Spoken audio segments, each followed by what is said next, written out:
Ang pagsubok sa buhay ay dapat nilalabanan, pinapagtagumpayan, at dapat ay hindi sinusukuan.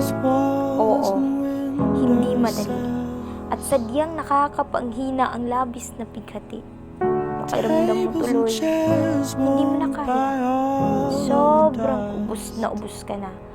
Kung minsan, may tatanong mo na lang sa iyong sarili, ang mga salitang, paano? Kaya ko pa ba? May pag-asa pa ba? Dinidinig pa ba niya? Ngunit palagi nating tandaan na sa mundong ito, naglalakbay lamang tayo.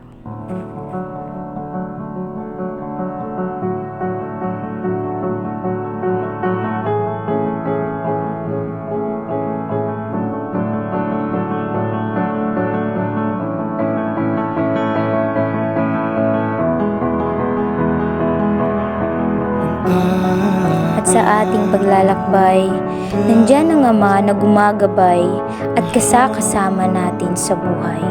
Dinidinig niya ang bawat isa sa atin. Andyan lang siya, nakikinig. At naghihintay na siya ay iyong kasabi sa pamamagitan ng taus-pusong pananalangin. Iyuko mo sa Kanya ng taimtim at magsubukan. Subukan mo na rin humili. Sapagkat ang pagsuko sa hamon ng buhay ay isang kahangalan. Ngunit ang pagiging matatag upang ito'y mapagtagumpayan ay tunay na matapang.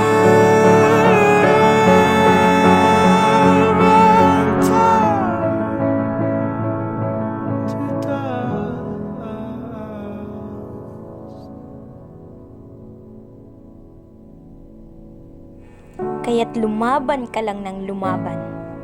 Laban lang. Laban sa hamon ng